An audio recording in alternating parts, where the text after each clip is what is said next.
Sorry for the short delay.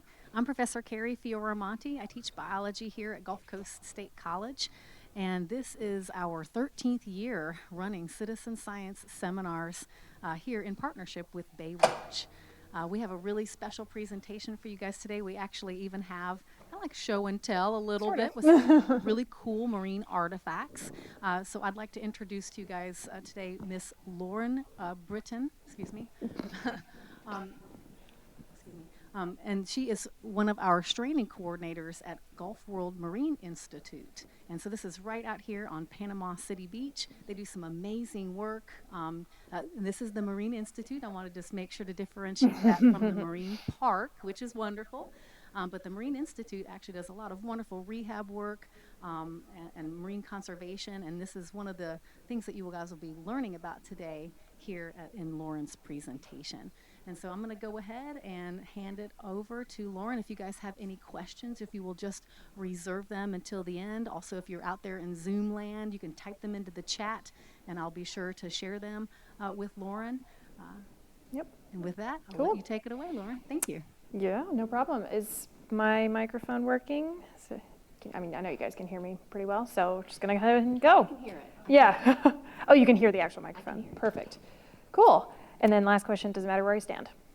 No. Perfect. Okay, great. Hi, everybody. My name is Lauren Albrittain. I'm the stranding coordinator for Gulf World Marine Institute. I've been working there since June of 2016, so we're coming up on, I think that's 6 years, if my math is right. And as Carrie mentioned, so we are the rescue and rehab organization here in Panama City Beach, Florida. So I'm going to basically tell you a little bit more about our organization and really highlight the different animals we work with. When relevant, I will bring up some biofacts to show you guys from those types of animals. And then I was able to add in a few specific recent cases that really highlight the importance of doing each and every single one of these stranding responses, just so you guys can really get an appreciation for it. So Gulf World Marine Institute's mission is sort of three parts. The first one is probably the most obvious, is to rescue, rehab, release when possible sick, stranded, or injured marine mammals and sea turtles that strand along our section of the Florida Panhandle. What that means is that anytime somebody encounters a sea turtle or marine mammal that's washed up on the beach, or entangled, or injured, or basically anything that requires a positive human intervention to thrive, that's where we come in. We do also respond to deceased animals as well, which I'll get to in a little bit. We cover a little bit of a distance, which I have a map in a second that I'll show you, just sort of emphasize how much coastline we actually cover. The second part is to educate. Any opportunity like this that we get to talk to you guys and make you aware of how we work and what we want you guys to do to help us out is super important to us, because we can't do it without the public. You know, we don't know where things are washing up all the time, so if you guys know what to do, then we know what to do. And then finally, we contribute to conservation research. One example here is our laser? The dorsal fin right there. That is how you identify bottlenose dolphins out in their natural habitat. You know, that's the part that comes out of the water the most. So you can actually get really good photos with research groups if you've got the nice cameras. And so what we do, if we have an animal that comes in passed away, so in this case this animal was deceased, we can take really clean photographs of that dorsal fin, and you can actually identify them by sending these photos in where you can see the profile, and they can match them in some pretty sophisticated technological programs where they match the dorsal fins to field photos. What that means is that when we get an animal in here, you know, I sometimes within a day have information about that animal's life. I know where it lived. I might know how old it is, depending on if they've, you know, done that area repeatedly for research. Sometimes I know behaviors it emphasized if they saw it enough. So it's really cool that we can sort of work with that. Just like to point out that everything we do is permitted through the government. So for marine mammals, we're working with National Marine Fisheries Service, which is underneath National Oceanic and Atmospheric Administration. And then for sea turtles, we work with the state. So that's through Florida Fish and Wildlife Conservation Commission. The biggest takeaway that I want you guys to remember today and forevermore is what to do when you encounter a stranded animal, marine mammal or sea turtle. You might have seen videos of what people think they're supposed to do. And unfortunately, oftentimes it is the incorrect thing. So the biggest thing is if you're walking on the beach and you see one of these animals on the beach, please, please, please do not push it back. The only one of the animals that I work with that you should ever encounter on the beach healthily is a nesting female sea turtle. And those are very specific behaviors that you will probably know about, or you'll be able to tell what's happening. They're calling on the beach, they're digging their nests, they're leaving. We also ask that you don't interact with those, of course. Any other situation, if it's on the beach, it's not supposed to be there. These are intelligent animals. They know to some degree that being in a shallow water habitat is not good for them. These are deep water animals. If they're in a place where their belly's touching the bottom, that's not right, but it means that they've basically gotten so ill or so injured or something has put them in a position where that's the last straw, and so they're on the beach. So 1, don't push it back. 2, call somebody. The easiest thing in the state of Florida, no matter where you are, is to dial star or pound FWC on your cell phone. Star or pound is just depending on your provider. That gets you straight to the FWC Wildlife Alert Hotline. What they'll do is they'll ask you for some basic questions, and then they reach out to the local response group wherever that is in the state. So in our case, that's pretty much from South Walton beaches all the way over to the St. Marks River in Wakulla County. So part of Walton, Olive Bay, Gulf Franklin, and part of Wakulla counties is what we cover. And once we get a hold of you, then we'll ask you some more detailed questions. We might ask you to hang tight and help us with the situation. It all just depends. The other number is, there's a NOAA number for marine mammals as well. So that's, I apologize, I don't actually remember that one off the top of my head. So at least in the state of Florida, the FWC one is super easy to remember. Once once we're talking to you, we'll give you instructions about what you can or can't do for that situation. And I just have an example of some of the biggest questions we'll probably ask you, because those questions or those details at the bottom determine our entire response. First and foremost, is it alive or is it dead? Obviously, that changes what we're doing. Where are you? How big is it? What condition is it in? Do you have any photos? And can I call you back if I have more questions? Because usually I do. Here is our response zone, like I said. So it's about 120 miles of the Florida Panhandle coast, and that's just the Gulf Coast. Like, not all these little bays and estuaries, which we have a ton of. So I don't actually know the mileage of that because it's a lot more. I have an example of an animal coming up that proves that those animals can go wherever they want. So anything within that zone, we go to it. Everything okay? Okay. And that's not all we do, though. If we get calls from folks outside of our zone or our region, we will go help them if we can. We have partners for both sea turtle rehab and marine mammal response in the Panhandle, one on each side for sea turtles. However, we are the largest capacity for sea turtle rehab, and we also are the only ones that can take certain types of sea turtles.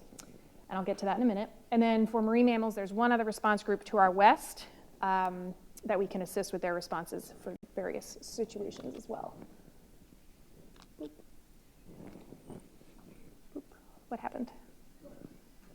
Grab the mouse and put it on the power button. Sorry. It's okay. Where? How do I? Just click on the slide. It should be fine. There we go. Okay. No worries. So I like to start with sea turtles. They are statistically the largest number of animals that we work with. All 7 species of sea turtles are threatened or endangered. So if you're ever being talked to about sea turtles or you're asked about sea turtles, they're like, well, is that one endangered? Is that one protected? Whatever.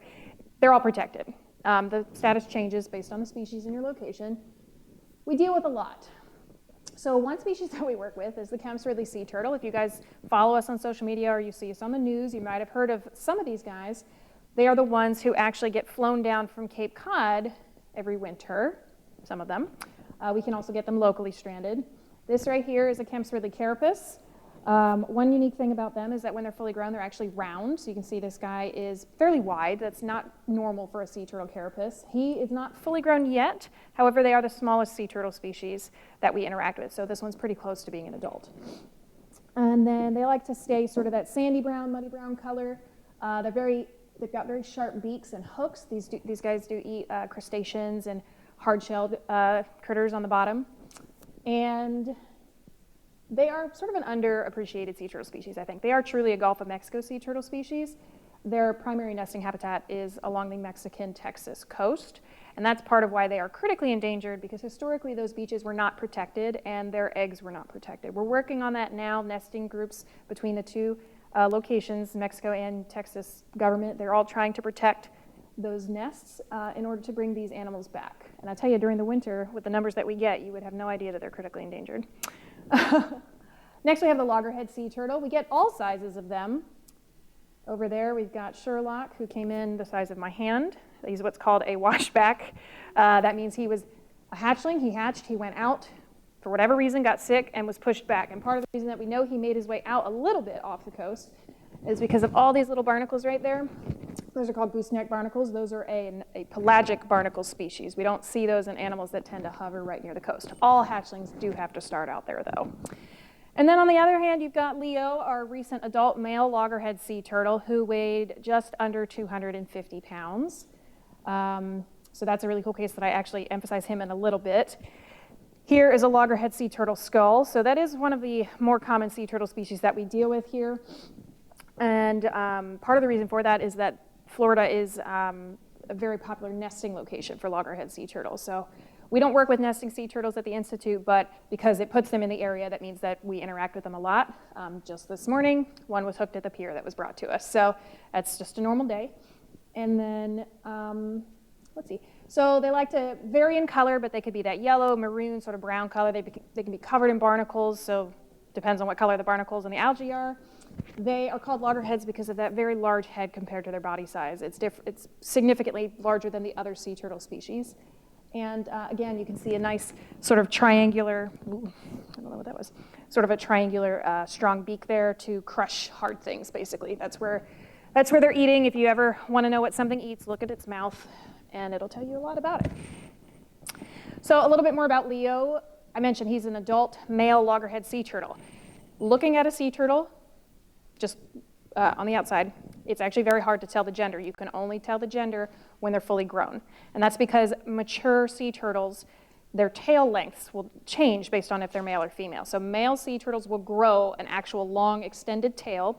And the reason for that is because that's where the reproductive organs are positioned in order to go around the female and into the female to fertilize the eggs. For female sea turtles, when they're fully grown, they'll have a tail, but it'll still be kind of short, and it'll stay underneath the carapace, which is the top shell. So it'll stay kind of tucked up right there. So when he came in, he had a tail. So we're like, oh my gosh, it's a male loggerhead. That's really rare, actually. I don't know, I can't emphasize this enough, but when we got Leo, we knew that this was a unique opportunity, and so we contacted our friends at Mote Marine Lab down in Sarasota, who have satellite tagging permits. This is the first adult male loggerhead that they have ever satellite tagged in the Panhandle. And he was released just last year, and that track is as of yesterday. So you can actually go to, if you want to, you can go to our Facebook page, probably the quickest way. We have a link on some of his posts. Or you can Google Mote Marine Lab sea turtle tracking. It'll get you here. And that is active, updated, as often as the satellites are in position to give us accurate information on him. So he's been here for quite a while. He's going back and forth. And as long as that satellite tag is still on him and functioning, it should last, I think they said, for about a year. They can lose them, those scoots, the pretty part on top, they do fall off eventually, or if something knocks it off. But we pretty much cement it on there, so it should be on there for a while. Active research, super cool, and again, the first example of how one animal can change everything we know sometimes. Yeah. Is there like a camera on it so you can actually see what? No, it's just GPS location. Great question. And so yeah, that's just a really cool opportunity to learn more about these animals, which is why we collaborate so much with other folks. So again, that was Mote Marine Lab, which is down in Sarasota, and they've had a really active tracking program for a long time, but most of their turtles are ones that are from, the Sarasota area. Next species, and last of the main ones that we work with, are green sea turtles. Green sea turtles are named so because when they're fully grown, they're vegetarian. So it's kind of hard to tell in that photo, but if you look at mint chocolate chip there on the right, you can almost see that instead of that nice triangular beak or sharp beak, they're more rounded. And what they've got instead of the hooked or triangular beak is they've got a serrated lower jaw. So it's kind of like the edge of a knife or a saw. And that's because they're primarily shredding vegetation when they are fully grown. Now, that being said, when they're the size that we typically deal with, which is that guy on the left who is probably about that big, they can eat whatever they want. And, they will eat whatever they want, which causes some problems for us. But I get to that in a minute.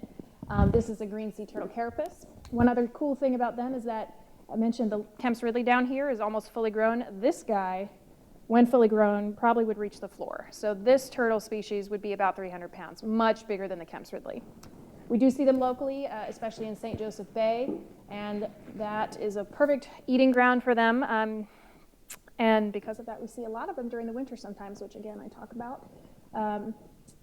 The only sea turtle bigger than a green sea turtle when fully grown is going to be a leatherback sea turtle.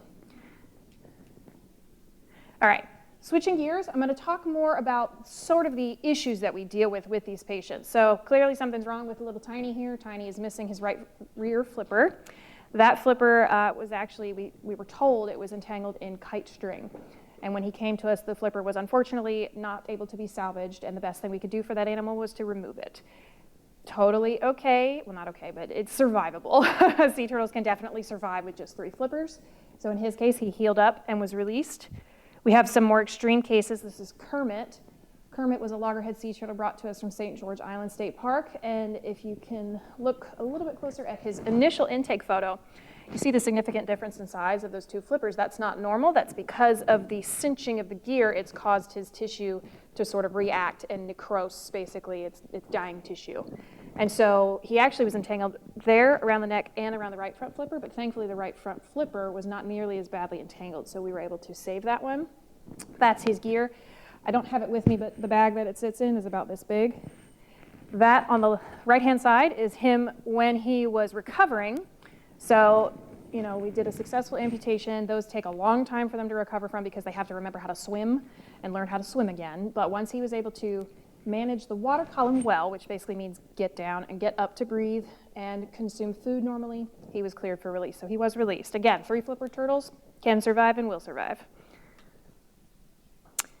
Another one that we deal with, thankfully not as often as other places, is vessel interaction. Now, you know, these guys, they have to come up for breaths, so they do reach the surface where boaters are, so that's why we always encourage boaters for all of the animals we work with to be aware. I have 2 cases here. This individual unfortunately did not make it. As you can see, there's some pretty significant damage here from a vessel strike. This one is what we call a definitive vessel strike. Is something going to happen if I touch this too much? Is it a touchscreen? Okay, great. Basically what that means is you can actually see the propeller wounds. So sometimes if it's a big enough animal or the propeller was rotating enough, you can actually see the chop marks. On the left-hand side, you have what we call a blunt force trauma because you can't actually definitively see the lines, but you know, not many things are going to be able to do that, so we suspect it was a vessel. That individual on the left is pictured up close here. That was Fabio. He was released. So you can salvage these cases. In this case, he had about a year in rehab because when you create that kind of damage, you put air into the body cavity where it doesn't belong. So he was what we call a bubble butt turtle, which means that he couldn't dive properly in his habitat. He was constantly up like this, floating at the top. So what we needed to do was we needed that tissue to recover, seal the gap, and then basically the air eventually gets absorbed into the rest of the body, and he can then swim like a normal turtle. And then there's just another close-up of what that other poor kid was dealing with. Debilitation. So this is one of the cases that we tend to see a lot during the early summer. And we're still learning why that is, but basically what a debilitated turtle is a case where they come in and they've got a lot of symptoms, but we don't necessarily know what caused the initial trigger disease, what have you. In this case, he's severely emaciated. I like to say that if a sea turtle is emaciated, it looks like he's wearing his shell, not that it's a part of his body. So in that case, you can kind of see it looks like it was just stuck on him. Obviously, his eyes are very sunken in, his skin's very sunken in. They usually are covered in barnacles. They could be anemic. They could have low electrolytes in their blood work. Lots of issues that we can treat. We just have to be very careful with these turtles. Is that a change in temperature? That comes up later. So not necessarily the cause of this. This is long-term. This is very long-term damage. I will add, they can recover from this, but this takes a long time. Part of the reason for that is because their bones are very sharp. I don't have the plastron bones out, but if anybody wants, I can pull them out later. Plastron is their lower shell. They actually look like little daggers, and they're sitting here like this. And as they degrade and their body's trying to recover, it eats away at the calcium in their own bones. So if you can imagine like a blunt dagger being sharpened into a sharp dagger, and then the tissue between them is flexible once they start to degrade. So basically, you've got a bunch of bones going like this, including one that sits right at the heart. So we have to be very, very careful. We actually don't even move them as much. You can see he's on a table right now because that's the biggest thing we could find that would keep him flat. We had one that was released last year, and for the first maybe month and a half of his care, we didn't actually take him out of his habitat to give him treatments. We got in and slid a big old mat underneath of him so that he would be cushioned, but without us risking bringing him out of the habitat. Another issue that we deal with is something called Fibropapillomatosis. I mentioned earlier that we are the only sea turtle facility in the Panhandle that can deal with certain types of cases. This is what I was talking about. This is a form of the herpes virus. It creates these very gnarly tumors there. And these are one of those groups of animals where we don't know the extent of tumor growth and disease spreading. We suspect it might be similar to the human version where maybe a lot of them carry it, but they just don't express it. We know it doesn't go away. And we know that it can be exacerbated by stress. What that means is that when these turtles come in, we have to try and get them out as quickly as we can, because as much as we try to provide a wonderful habitat for them, it is never going to completely match what they've got back out there. So we have to sort of artificially try to create a least stressful habitat possible. And again, the tumors can grow anywhere, unfortunately. So we treat each case individually, and we look at the animal and we see, okay, is it in a place where I can treat this? We can actually cut those off with a laser. It is treatable in certain areas. Now, there are certain places where we don't think it would thrive long term. If it's somewhere where we constantly have to remove it, or if we know it's internal and there's nothing we can do about those ones, that's where we kind of have to make some of those hard decisions that, if you're familiar at all with any kind of welfare care or health care of animals or people, sometimes you have to think about those decisions in the case of, if you're talking about your pets, sort of same thing. You have to think about the long-term suffering of these animals. You can help them, though, and we can release them, thankfully, once those tumors are gone. So in this case, you can actually see where he was previously tagged, and that's a metal tag that we use to track them. When they strand again, you can match the numbers.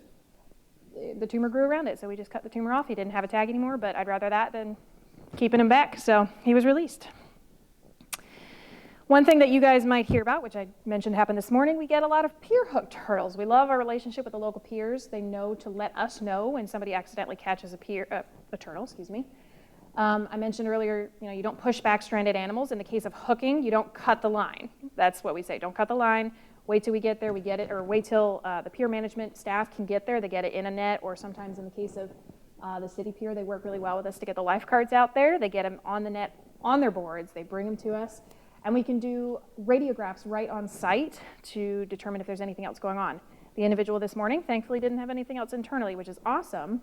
I've had some where, let's see, my favorite patient was George Clinton, came in 1 year, had one external hook, and then like 6 right in here at the start of his sternum internally. So nobody would have known that. And then released him almost a year to the day, came back, same pier, same situation where it was like maybe one little tiny hook. Took rads, like 7 right there. So he just is a naughty turtle. But released both times. So we do what we can. We try to release them away from the piers in that case. And again, you can do surgery. You can help the hooks work their way out. It just depends. But we don't know that unless they're brought to us. So that's why we always encourage people, yeah, you might be able to take one hook out, but since you've got it, and we know that he knows food is here, he might have already done that, so let's see if we can at least get some other hooks out of there.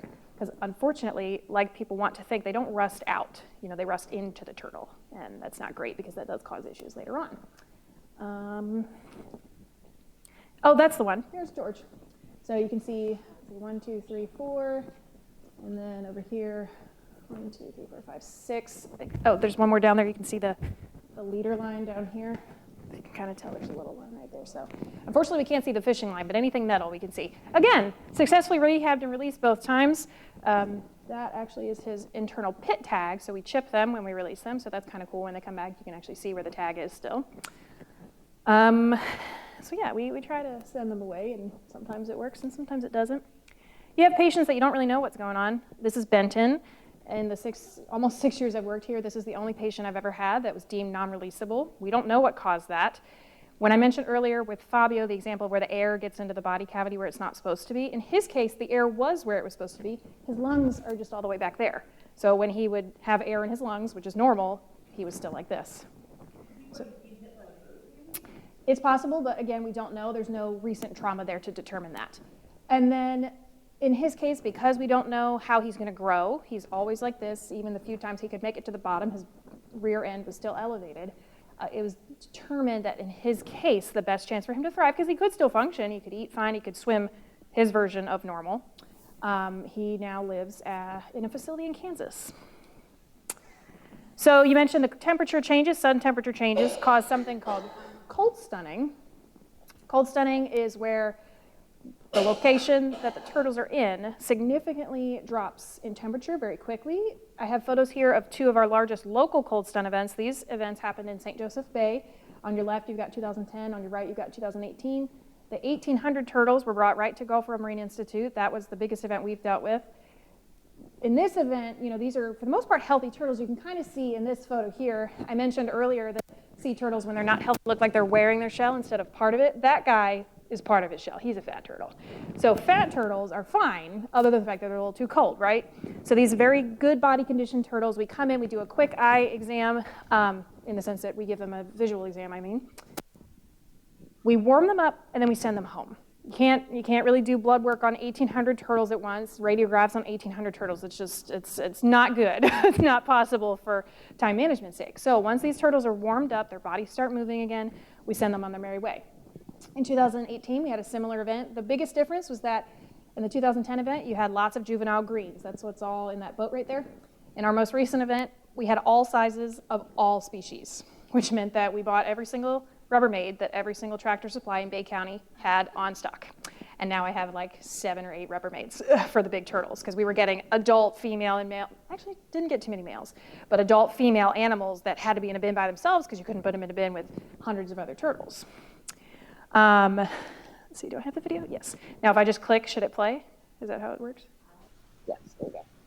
So this is one of our habitats that normally would house large turtles or, maybe smaller turtles that are isolated when we need to treat them individually. But during a cold stun, since you just need to warm them up, you're not feeding them, you're not medicating them, you don't need them to necessarily be isolated patients, we can thankfully put them all together and they warm up slowly.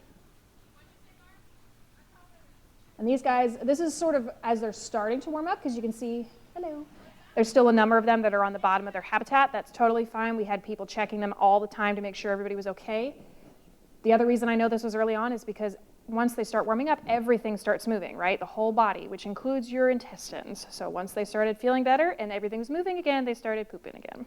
So we would come in and you couldn't see the turtles anymore because the water was so in need of a change. The other cold stun event that we deal with, I mentioned briefly earlier when I was talking about the Debilitated Sea Turtles, we do get out-of-state turtles. These ones in particular are the most common out-of-state turtle that we get. These are flown down from Cape Cod Bay. They strand, again, a little bit earlier in the winter season. So our cold stun season tends to be in January, February. These guys are in November, December. The problem with these cold stun turtles is that, unlike ours, these guys are actually sick. They have secondary problems other than just being too cold. What that means is that they actually require long-term rehab. And one facility or 2 facilities that are up in Cape Cod, they can't do them all on their own. 2014 was the first event that they realized they needed help. They said, hey, help us. Now, many years later, we have Turtles Fly 2, which is a nonprofit organization where pilots, like private jet owners, actually come and donate their time, their jets, their fuel, and they say, okay, I'm on the schedule, how many turtles and where am I going? And they literally fly them to us. I meet them at the private airport over by ECP. And we've taken anywhere from, we had 14 this past year to, I think the busiest year we had was 75 turtles total between 2 flights. And again, that's 75 that you're actually treating long-term, medicating, doing blood work, doing radiographs, all those things. So that's where you get pretty expensive. Oh, cool. Forgot I had this in here. So yeah, this is a little bit of a snapshot from last year. So last year we dealt with 131 turtles total. That's 131 animals that were brought in and handled that year, including about 60% of those were cold stuns, 15% were peer interactions. I have a little bit of species separation there. So a lot of Kemp's Ridleys, again, very skewed because of those cold stun events. Total, historically, we've worked with over 5,000 turtles. And I'm still adding more to that database as I go through the old data. And just a few of the examples of what we worked with. The big one I haven't mentioned yet is that we were the primary intake facility for the state of Florida for the oil spill animals, both marine mammal and sea turtle. So actually a lot of the gear and the habitats that we work with now are from the oil spill, because they had to set up, washing stations, de-oiling stations, rinsing stations, actual habitats. So we dealt with a lot back then. I can't speak to it personally, but my boss says her eye twitches whenever we bring it up. And now I'll move on to the other stuff that we do.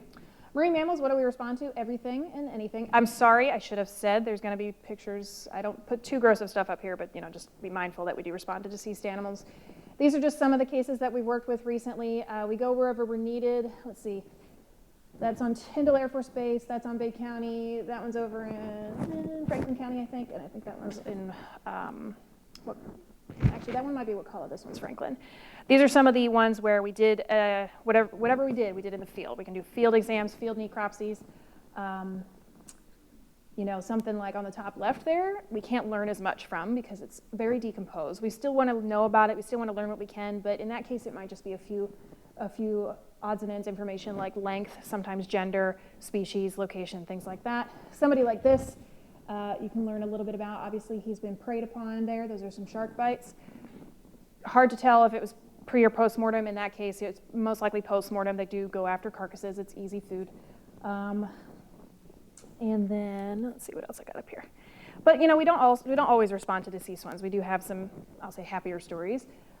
We do bring in rehab animals. I haven't mentioned that yet, but we are actually the only facility in the Panhandle that can rehabilitate marine mammals. So anytime along the entire Panhandle, and sometimes beyond that, if we get a marine mammal stranding that is in need of rehab, we are aware of it and we're contacted if we have the space. Bottlenose dolphins are the most common marine mammal stranding that we work with.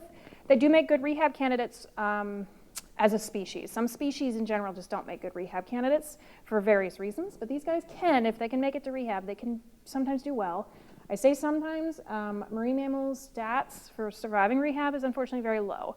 It's like 1 to 5%, depending on where you are and who you're talking about. So marine mammal rehab is incredibly difficult. On the left there, you have Christmas dolphin. And I like to talk about Christmas because, again, I wanted to mention those single stranding events that really played a role in how we shape our management.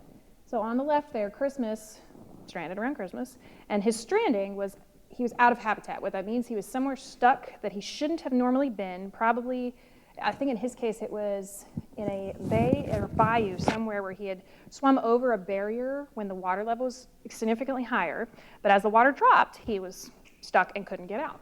So once we were able to get him, I think it took 2 or 3 days, we actually have him on a floating Navy mat. We do an on-site health assessment. You can do on-site blood work. We had our veterinarian out there. I mean, I apologize, I don't know exactly what they did, but they did enough to say, okay, he's good to go. Let's release him. So they took him to a better spot to where he could actually, you know, go back into the Gulf, right? What they did with him is they did something called rototagging, which is not a satellite tag, it's just a number. It's a very vibrant, bright color that you stick onto his dorsal fin, very visible. They spotted him in Barataria Bay not long after that. Barataria Bay was the focal point of the oil spill for marine mammal, I mean for everything, but Barataria Bay dolphins are the population that was most significantly affected by the oil spill. So what does that mean for us? That means that this animal is the reason our area was considered still being affected by the oil spill beyond when they thought it was. So we had sort of stopped getting animals in, the turtle numbers had started slowing down, and the marine mammals that were washing up were starting to sort of go back to normal numbers. Because of that animal, they're like, well, he clearly made it all the way over there, which means that that's a normal, you know, procedure for him. That animal is why we stayed in the consideration for longer, which is important because, you know, if the decision had been made to cut us out a little too early, then, you know, you might miss out on valuable data, you might not make the correct comparison. So again, it's just cool to think about how like one individual can really make a difference in how we're looking at solving these problems when we can.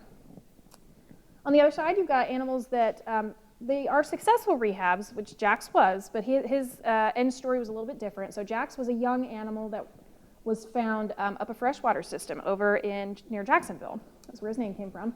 Kind of hard to see, but if you look here, it almost looks like he's got sort of patchy skin on his mouth. That is from freshwater exposure. These animals are not supposed to be in freshwater for a long time. Their bodies just aren't equipped with it. They can go into organ failure. Their skin reacts, kind of looks like flesh-eating bacteria is how I describe it. He also was a victim of a recent shark attack. His dorsal fin is missing, and I think part of his flippers are missing too.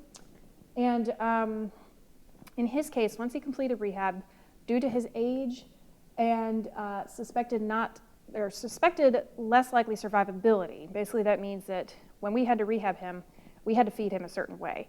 And they learn a lot from their mothers and from their community out in the natural habitat. So if we're trying to feed them, we can't ever completely, you know, emulate that as a person.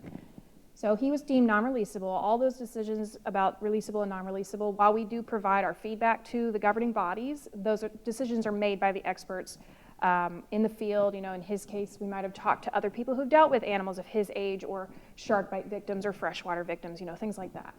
In his case, he was deemed non-releasable, so now he actually has a permanent home down at the Dolphin Research Center with a very large family and is much bigger than that now and doing great.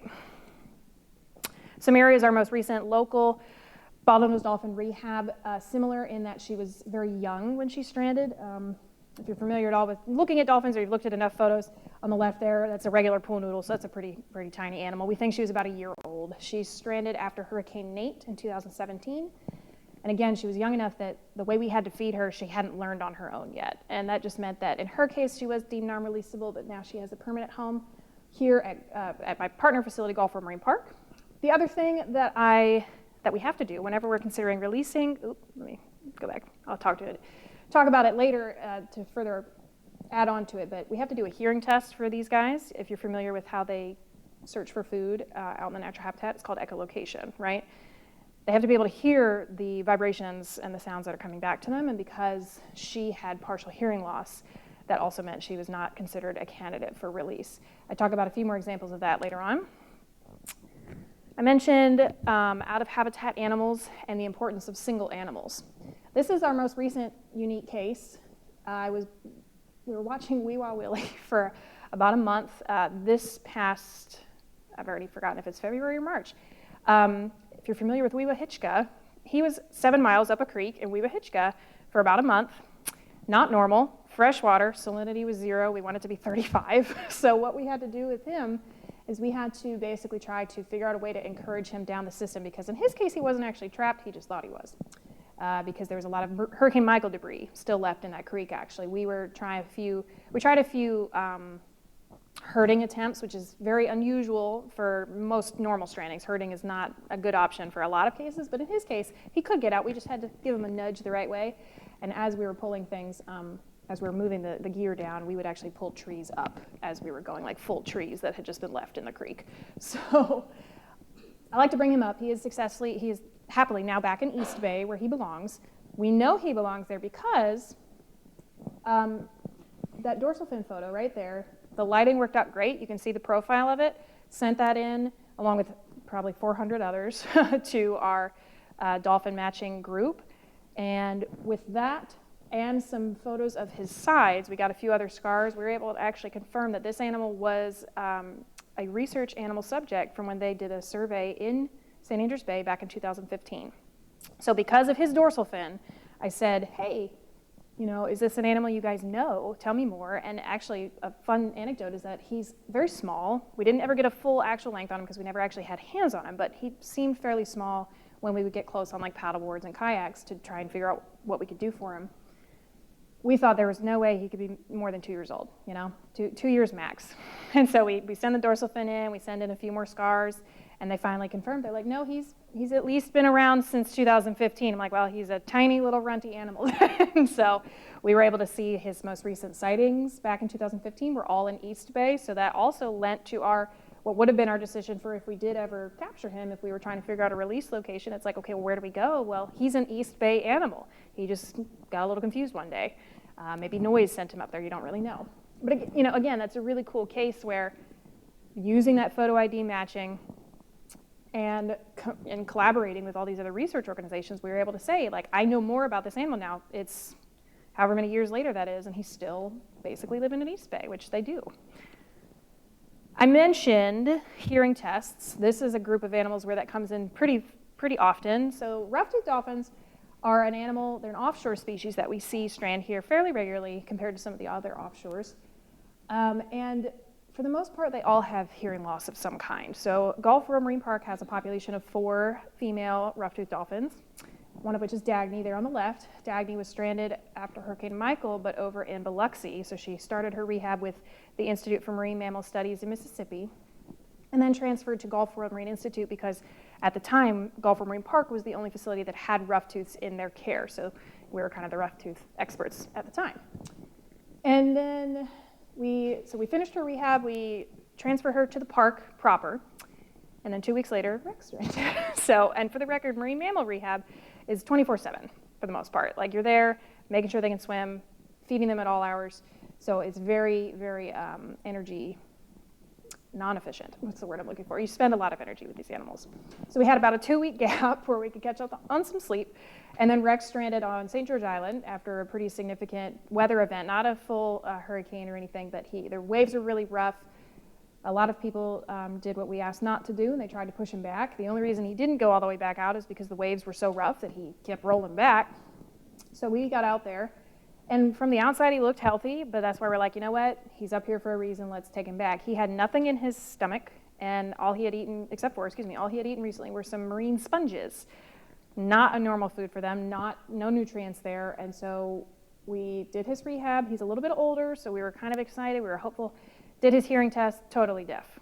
So we don't know if that meant that he was trying to find whatever he could to eat, and the marine sponges were all he could find, or if maybe somehow we don't know what came first, chicken or egg situation, but we know that he cannot hear in the range needed for echolocation. So Rex now lives with another individual similar to him, who's named Rudolph, who's stranded and was rehabbed down at Clearwater. If you're familiar with the Winter story, that's where Clearwater is where Winter lived. Dolphin Tale, I think, was the name of the movie.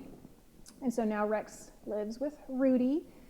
They're very social animals. So when Rudy was deemed non-releasable, they're like, hey, he needs a buddy. And they're like, let's give him a buddy. So now Rex is his buddy. And they're pretty cute together, I must say. One thing I like to talk about is there's a group of species that not everybody thinks about being in the Gulf of Mexico, but there's 3 species of sperm whale, and we see them all here. These are some photos of, that's blurrier than it's supposed to be, apologies. Either dwarf or pygmy sperm whales. They're a really unique group of animals, and they do live strand often. This is a mom and calf pair. This is one of those cases where, unfortunately, as a species, they don't make great rehab candidates. It's been attempted by multiple facilities in the past, and what happens is they actually can stress themselves out enough to basically give them a heart attack, and it's called a cardiomyopathy. So in that case, we just know that the best thing we can do for that animal is sometimes to end its suffering on the beach, because, again, these are not healthy animals if they're on the beach. It's a bad thing. Now, I mentioned these ones that you may not be familiar with, again, the dwarf and the pygmy sperm whale. There's another offshore species here called the melon-headed whale. It's another pretty common one that we get. That individual on the left there was actually stranded on Dog Island over in Franklin County last year. And again, that's another unique species where every single time we get one of these offshore animals, we're trying to learn as much as we possibly can from them because you don't see them that often. Excuse me. This is an older photo, again, just with some of the Gulf World staff at the time. I neglected to mention that the Institute as a facility has only been our own entity since 2010. So anything before that would have been just Gulf World. Gulf World has been doing this since the 70s. So we've been around as an entity a long time, but they finally decided to split off the nonprofit to sort of allow staff and volunteers to focus on this work. So apologies that I did not mention that earlier. So I mentioned the other 2 sperm whale species. I have artifacts from this sperm whale species. This is the one that everybody's familiar with. This is Moby Dick. This is the sperm whale. We did have one. She stranded on Shell Island on June 6th of last year. And her case is very interesting. She stranded the evening. It was a Sunday evening.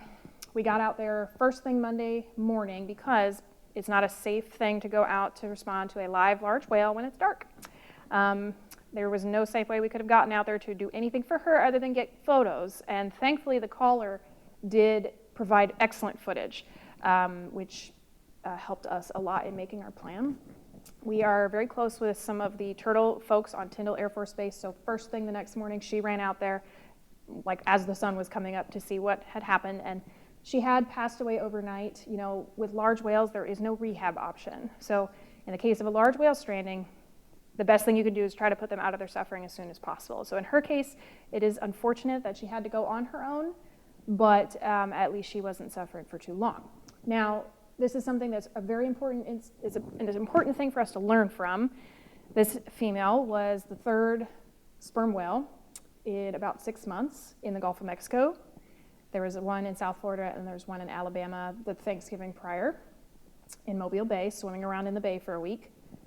So anything we can learn from these animals is super important. This animal was super skinny. You can see everything sort of sunk in on the skull there. That's not normal. She was very emaciated. She was dehydrated, had nothing in her system.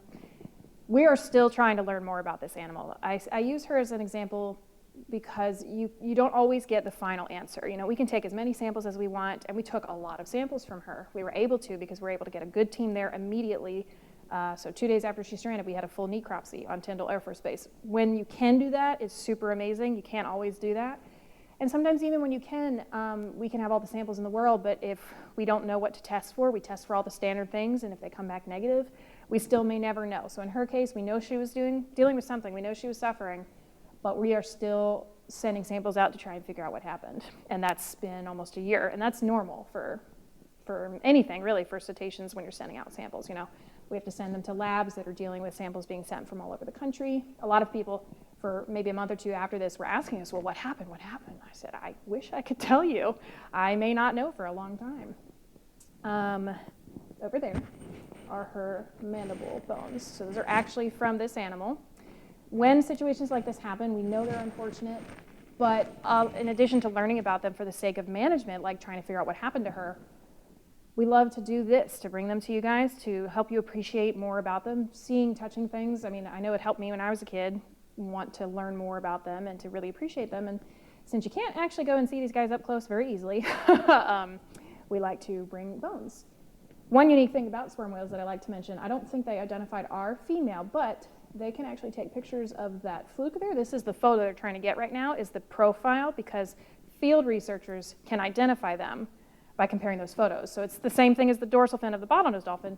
The reason they use that is because sperm whales do not have a dorsal fin. They have what's called a dorsal ridge, so it's just a really blunt triangle, not super identifiable. But when they do deep dives, that whole fluke comes out every time they're going down really deep. So you get a good picture of that, compare it. Like I said, I don't think our animal was matched, but the animal.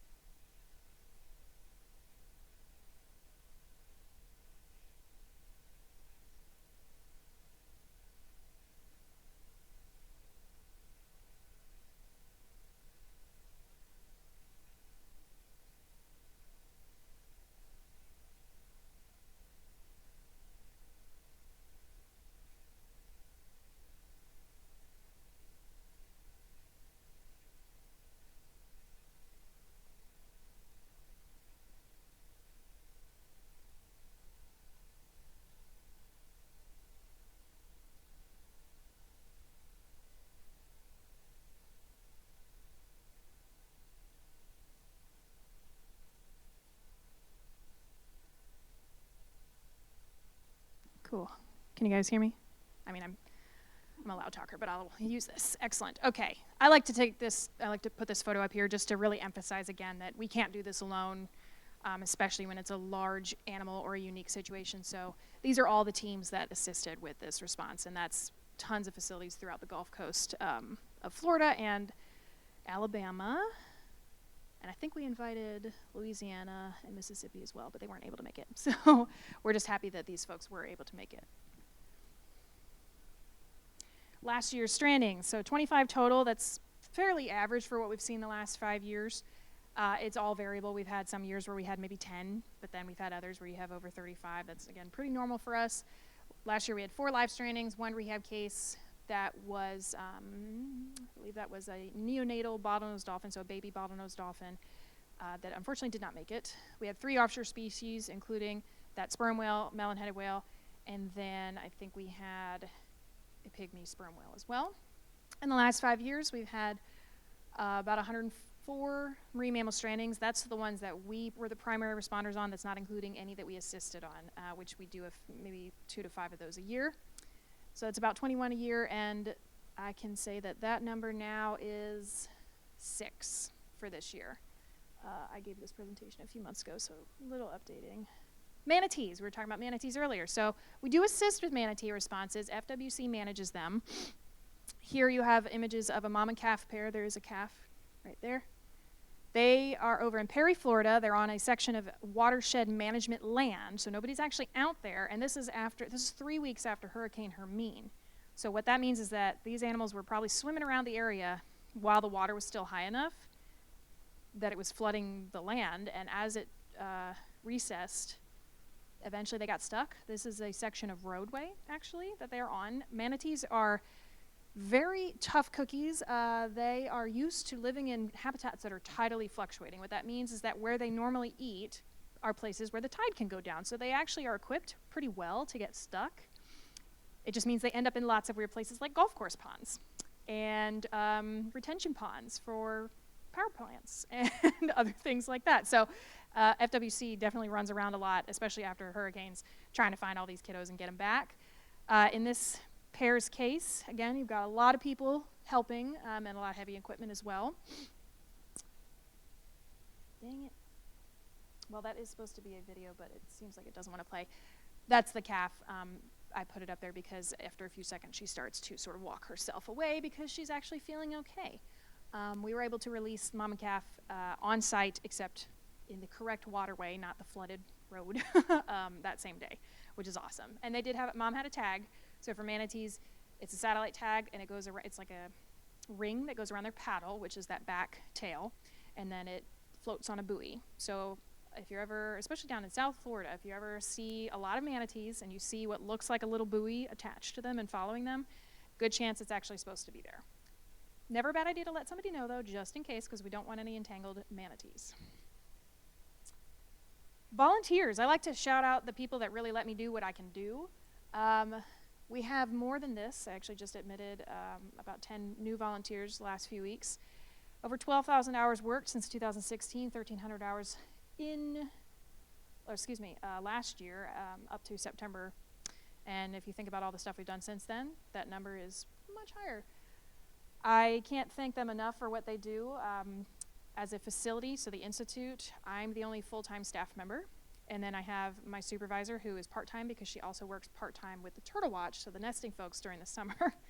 So if you can imagine, you got 2 staff members. We have a vet staff, a veterinarian and 2 vet techs, but they are also with the park. So they've got over 100 animals that they're dealing with every day there. They come to us when we need them, but for the most part, they stay with the park. So I would not be able to do what I do without my volunteers. So here's just some volunteer appreciation pictures. Hey, there's Buzzy. We do education events. So this is a female in rehab. This is us waiting for the cold stuns to arrive from New England a few years ago. That is a cold stun, a local cold stun being brought in. And again, you can see that he's a fairly chunky looking green sea turtle. Here's a little bit more of what we do. Field response, start of a necropsy, field release, and again, a New England admit. This is a cold stun release from the local cold stun event that's over on Cape San Blas, Cape Palms Park, if you're familiar with that. And then some more, because why not? That's the sperm whale up here. We can take radiographs on site, which is really cool. It's the Loggerhead release, and that's another Kemp's Ridley being released over there. That is my presentation. I don't even know what time it is, so I hope we're good for time. Yeah, thank you. Cool. Sure, does anybody have any questions? I love answering questions. If you don't, that's fine too. Yeah, please. So I didn't hear you mention red tide. I recall when I was with NOAA, we responded to quite a number of strandings back in like 2009. And I was just curious about the effect of red tide on marine mammals.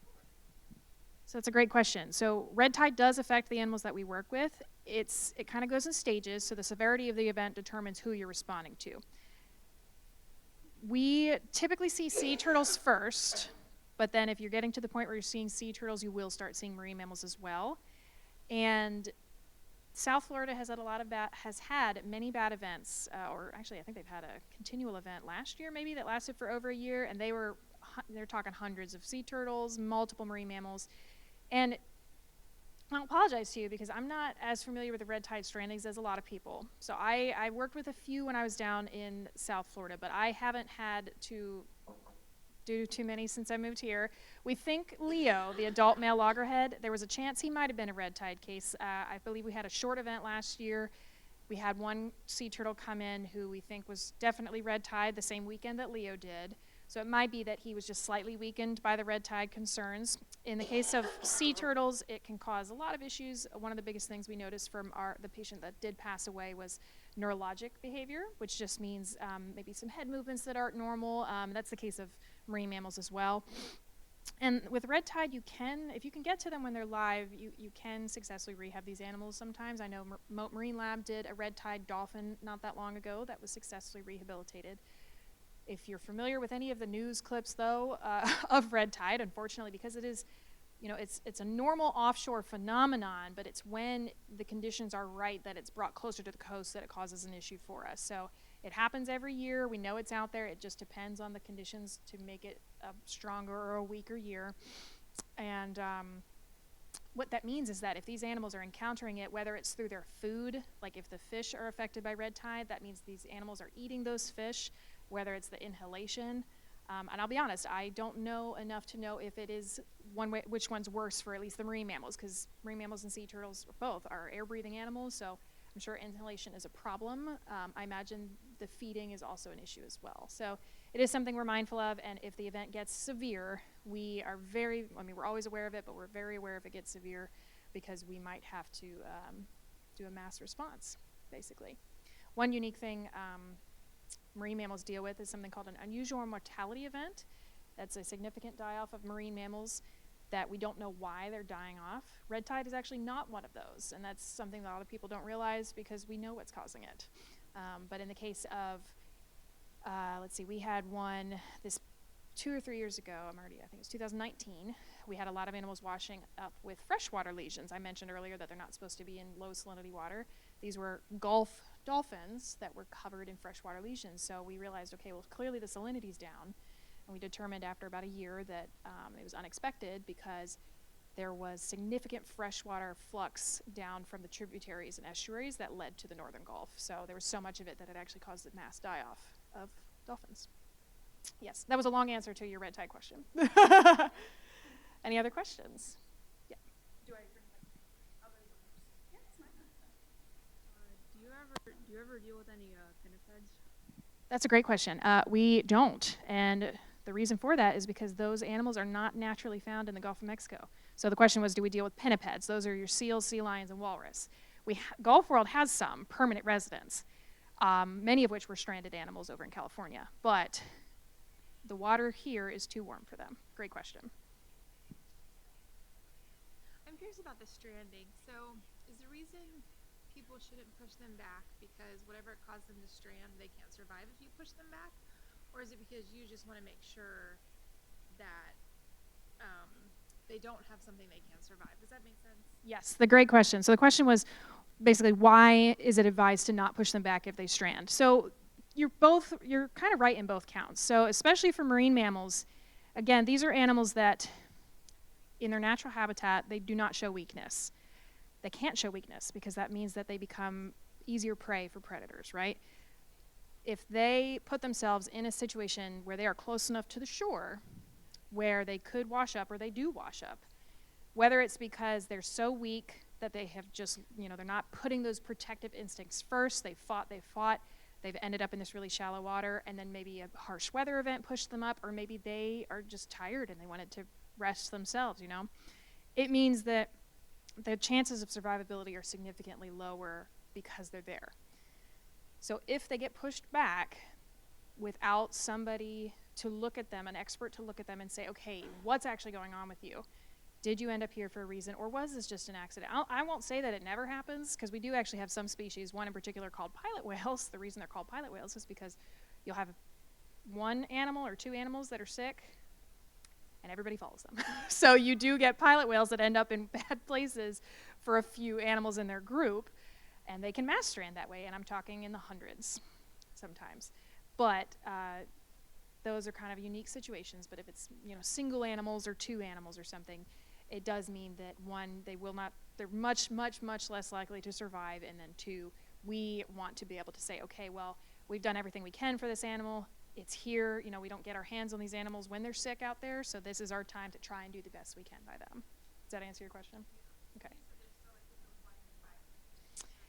Yes, so the survivability of marine mammals entering into rehab is very low, so 1 to 5% depending on the species, and that's if they make it to rehab successfully. Some of them don't, unfortunately, make the transport. We can try to aid them in that, but if they're too far gone, it can be difficult, unfortunately. And we can check a lot of that on the beach, so we can do blood work on the beach. There's a lot of it, just like with us, with our blood work, there's a lot of indicators there for what they're dealing with.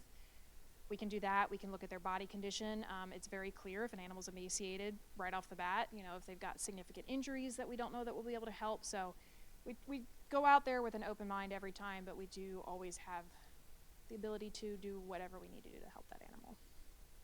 Good question. Any other questions? No question is a dumb question.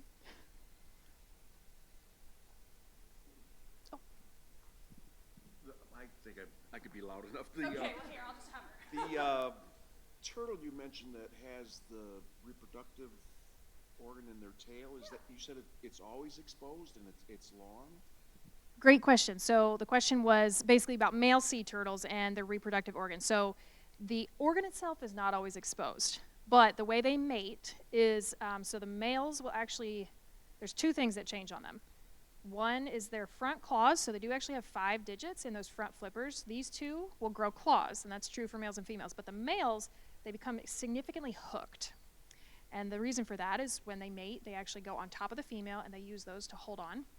And what the tail does is the tail is able to wrap around and go under. So both males and females have something called a cloaca. That's the hole where everything comes out of, and it's on the tail. Males, their reproductive organ will actually come out of the cloaca and go up into the females. So it has to be able to wrap around. But the tail itself is usually what's exposed, not anything else. When they're stressed, they can do something called prolapsing their cloaca, which means pushing it out of that hole, like the internal half of it comes out. So working with Leo, if he was ever stressed, then yes, sometimes he would show himself off, for lack of a better term, because that was just his response to us handling him. So we tried to make sure he was very as unstressed as we could make him. But that's a great question. Yeah, thankfully they were able to bring back in. Now, bottlenose dolphins, everything's internal. So that helps with them being streamlined. So males, you actually have to look at where the openings are. That's how you can determine gender. But all the organs themselves are actually internal. So I think Leo's tail was about, to go back to turtles, Leo's tail was about that long, so it's pretty standard. Good question. Yeah, for us, I mean, I can't even tell you how excited we all were when we saw that he had a tail, because none of ours ever have a tail. So we're like, I know it's a dude, we know it's a male. I've had one known male, and then I think in my time since I've started at Gulfport, I've had maybe 2 known females because they actually laid eggs in the habitat. They were not viable, but we at least knew what gender they were. It's not something that we need to test with. You can test blood work to determine gender, but because it's not relevant for their treatment, we don't usually do it. And there's other ways you can tell as well. But good question.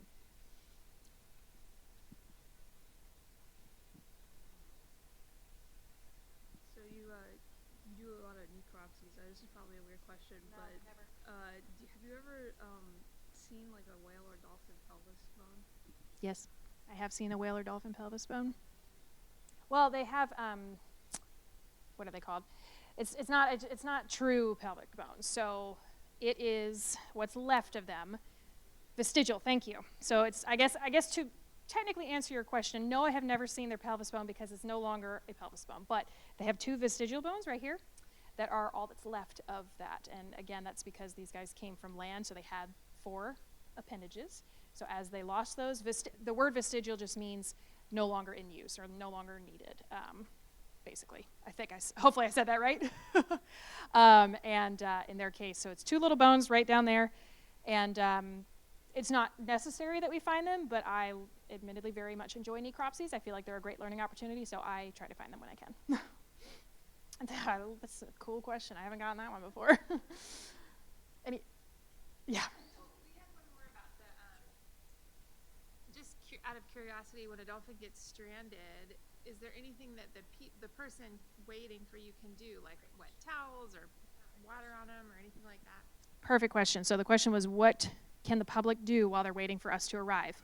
We will always tell you on the phone, but definitely what you want to do is you keep the animal upright. So usually that means people sort of sitting on either side, as minimal people as possible. We do not want to stress these animals out. So usually if I can't get there quickly, I'll get what we call an asset provider, whether that's law enforcement or maybe if we have research friends in the area, I'll be like, hey, can you go out there and just kind of crowd control? So maybe 2 or 3 people sitting on either side of the animal, keep them upright. You can put towels on them to keep them wet. You want to keep them wet, and you also want to block the skin from the sun. They can get sunburned. I believe one of Clearwater's residents who was a stranded animal deemed non-releasable, I can't remember his name, but it's a male. I think he's got sunburned scars that he'll have for a while. And so you can put shade over them. You can put towels. Constantly keep the towels wet. There's a blowhole. It's pretty obvious. That's where they breathe out of, so we don't dump water in there. If it's something where the tide is coming up, before we're going to be able to get there. Depending on the size of the animal and how comfortable folks are, we can sometimes ask for them to gently encourage the animal further up the beach so that we can actually, respond to it properly once we get there. But yeah, that's a great question. That's basically what we'll tell you to do. We just ask that you let us know, and that way we can direct you with any other specifics for that situation. Oh, good call. And actually, we want people to do the right thing when they're out there. So knowing what to do and knowing to call us instead of trying to push it back is great. If anybody follows us on Facebook, we recently shared there was a stranding over in Texas where unfortunately it was a female bottlenose dolphin, and she washed up alive. And from what the article said, she was pushed back, and then I guess people tried to ride her or swim with her or something. And then she came back up the same day and unfortunately passed away before Texas could get out there to help her at all. I saw the photo of her. She was incredibly emaciated, which again, it's, maybe people don't know that, but from looking at it, but I hope you guys all are aware of the fact that interacting with and harassing marine mammals is illegal. And, this is just that's one of the examples of why, because, she's not there for no reason. And so, unfortunately, she did not encounter some great folks when she was on the beach. So good learning opportunity, though. Any online questions? All right. So yeah, if there's any.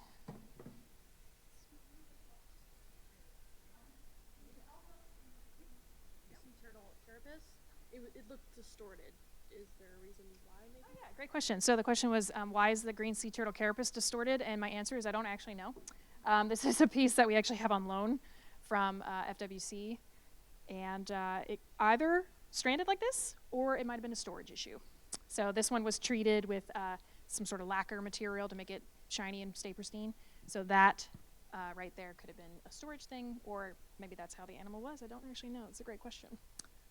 They can warp in some pretty unique shapes. So you saw Benton. That was the turtle with the 2 humps. That was his name, Benton. I was kind of sad they changed it when they put him in his permanent home. I thought it was appropriate because he was bent in the middle, but a 7-year-old named him. Oh, no, it's okay. It was a 7-year-old named him, and we had him for a while, and then when he was sent, I think his new name is Lou, which is still a cute name, but I liked Benton. Good questions. Any others? Yeah, so biggest thing, what do you do if you see a stranded animal? Thank you. That's all I really want you to take away from this. Star Pound FWC. You'll know which one it is on your phone. I forget which provider does which, but it'll actually go through and you'll get a dispatcher. So just remember, you're not going to be talking to a biologist. You'll be talking to dispatch, and they will give me a few minutes, and we'll get a hold of you. Awesome. Close it out. All right, well, those were wonderful questions. Yeah. Unique. Thank you so much for coming out, guys. And I know that a couple of you are going to linger, and I'm going to talk to you, so I hope that you will stick around for a moment if you have any other questions for us. This is the last citizen science of the school year, but rest assured we will have a whole new slate lined up for you in the fall. Thanks very much for coming out. We appreciate you.